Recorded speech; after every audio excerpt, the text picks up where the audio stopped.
வணக்கம். இது பரதி ஊடகத்தின் மதிய நேர பிரதான செய்திகள். முதலில் தலைப்புச் செய்திகள். புதுக்குடியிருப்பில் மிளகாய் தூளை தூவி நகைகள் திருட்டு மடக்கி பிடித்த போலீசார். அனுராதபுரம் வைத்தியர் விவகாரத்தில் திடீர் திருப்பம். சந்தேக நபரின் சகோதரி உட்பட 2 அதிரடி கைது. தமிழர் பகுதியில் கொடூரமாக வெட்டிக் கொள்ளப்பட்ட சகோதரிகள்.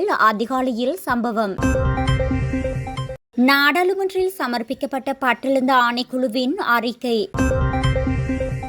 நாமல் ராஜபக்சவை ஜனாதிபதியாக்க தீட்டப்படும் திட்டம். வெளிவேரியவில் துப்பாக்கிச் சூடு, ஒருவர் படுகாயம்.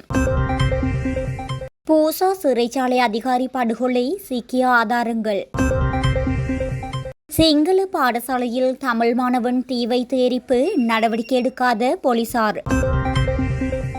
நாட்டின் பல பகுதிகளிலும் இடியுடன் கூடிய மழை, வளிமண்டலவியல் திணைக்களம் அறிவிப்பு.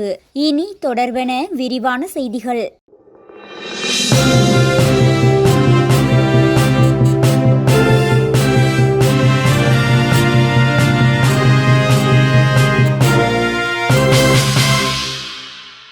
புதுக்குடியிருப்பு வேனாவில் பகுதியில் தெருட்டுடன் சம்பந்தப்பட்ட சந்தேக நபர் ஒருவரை புதுக்குடியிருப்பு போலீசார் கைது செய்துள்ளனர்.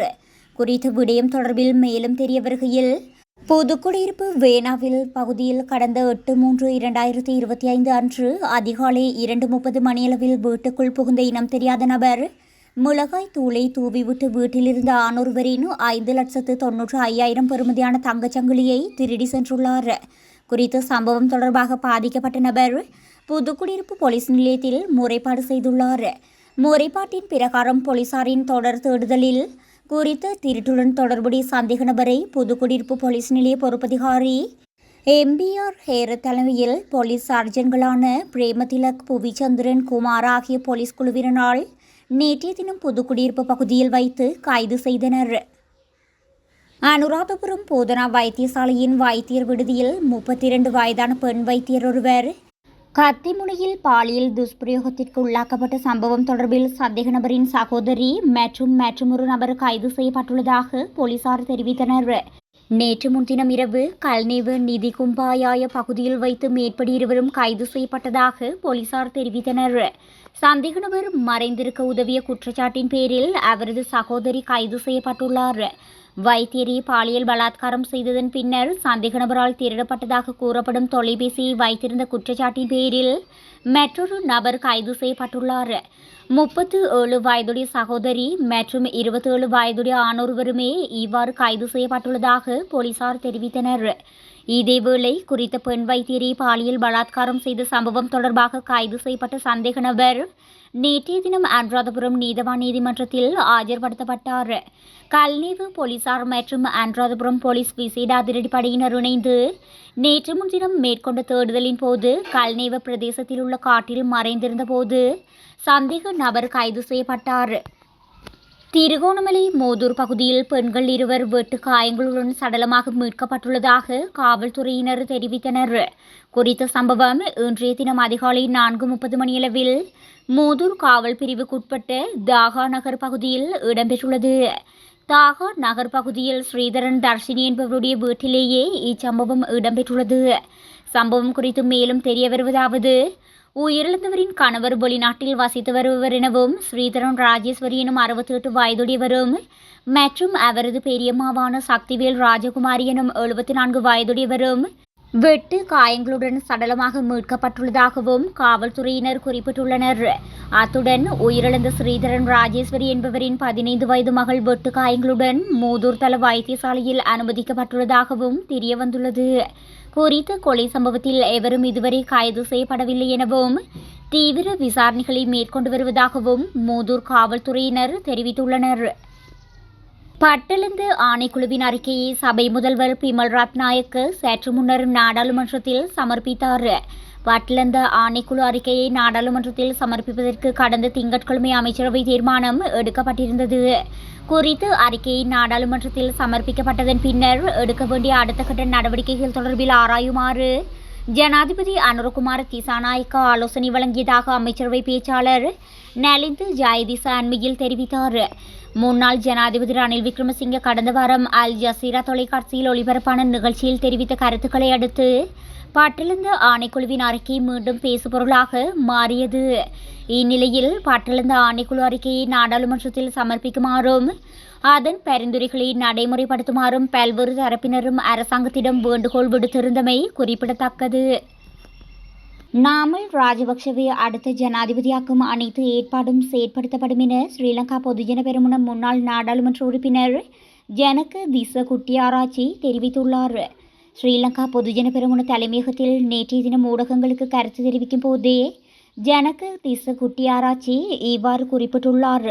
இதுகுறித்து அவர் மேலும் கருத்து வெளியிடுகையில், கடந்த காலகட்டத்தில் நாங்கள் அமைதியாக மாவட்டங்களுக்கு சென்று நாமல் ராஜபக்ஷவுடன் இந்த தீவிர அரசியலை மேற்கொண்டு வருகின்றோம். இந்த நாட்டின் அடுத்த தலைவர் நிச்சயமாக நாமல் ராஜபக்ஷதான் என்று நாங்கள் நம்புகின்றோம்.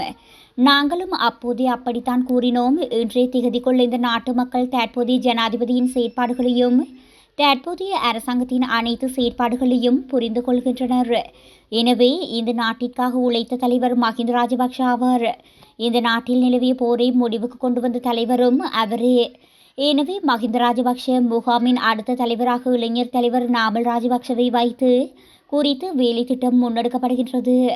குறித்து இந்த உள்ளூராட்சி மன்ற தேர்தலின் பின் நாமல் ராஜபக்ஷவை ஜனாதிபதியாக்குவதற்கான எங்கள் திட்டம் உருவாகும். அதற்கு தேவையான அனைத்து ஏற்பாடுகளையும் நாங்கள் ஆரம்ப மட்டத்தில் இருந்து தயார் செய்து வருகின்றோம் என அவர் மேலும் தெரிவித்துள்ளார். வெளிவேறிய அரளியஹஸ்தேக சந்தி பகுதியில் துப்பாக்கிச்சூட்டு சம்பவம் ஒன்று இடம்பெற்றுள்ளது. குறித்த சம்பவம் நேற்றைய தினம் இரவு 9 மணியளவில் இடம்பெற்றுள்ளது.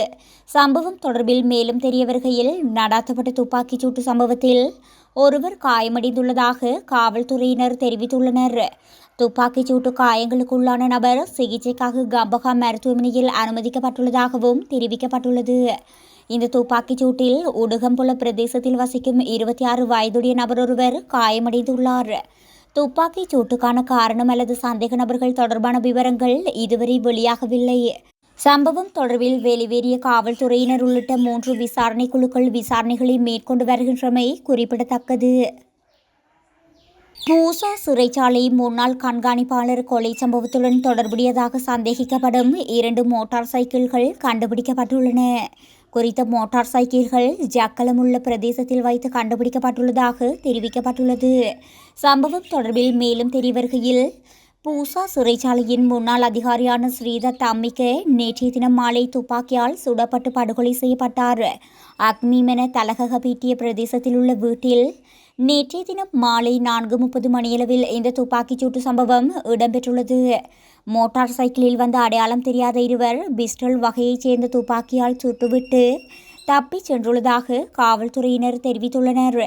துப்பாக்கிச்சூட்டில் படுகாயமடைந்த ஓய்வு பெற்ற சிறைச்சாலை அதிகாரி கராபிட்டிய வைத்தியசாலையில் அனுமதிக்கப்பட்ட போது உயிரிழந்து காணப்பட்டதாக தெரிவிக்கப்பட்டது.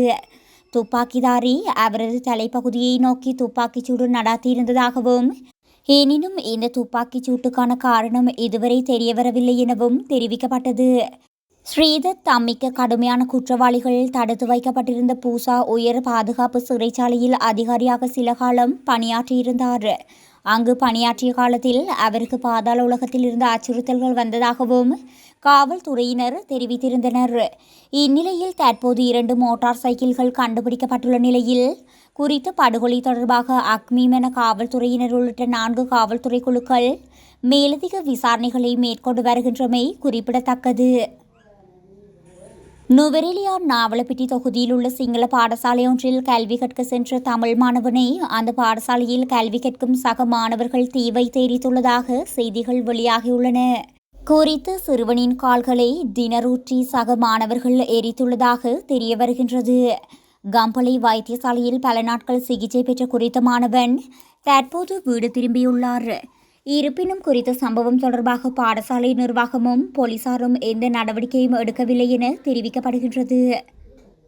மேல் சப்ரகமுவ மற்றும் தெற்கு மாகாணங்களில் மாலை அல்லது இரவு நேரங்களில் சில இடங்களில் இன்றைய தினம் மழை அல்லது இடியுடன் கூடிய மழை பெய்யக்கூடும் என வளிமண்டலவியல் திணைக்களம் எதிர்வு கூறியுள்ளது.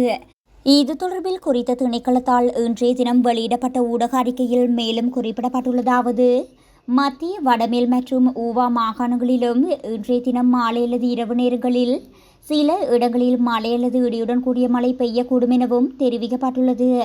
மேல் மற்றும் சப்ரகமுவ மாகாணங்களிலும் காலி மற்றும் மாத்தறை மாவட்டங்களிலும் சில இடங்களில் ஓரளவு பலத்த மழை பெய்யக்கூடும் எனவும் எதிர்பார்க்கப்படுகின்றது.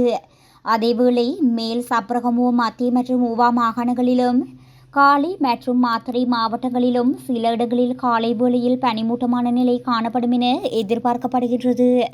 இடியுடன் கூடிய மழை பெய்யும் வேளைகளில் அப்பிரதேசங்களில் தற்காலிகமாக பலத்த காற்றும் வீசக்கூடும். மின்னல் தாக்கங்களினால் ஏற்படக்கூடிய பாதிப்புகளை குறைத்துக் கொள்ள தேவையான முன்னெச்சரிக்கை நடவடிக்கைகளை எடுத்துக் கொள்ளுமாறு பொதுமக்கள் அறிவுறுத்தப்படுகின்றார்கள் என வளிமண்டலவியல் திணைக்களம் அறிவித்துள்ளது.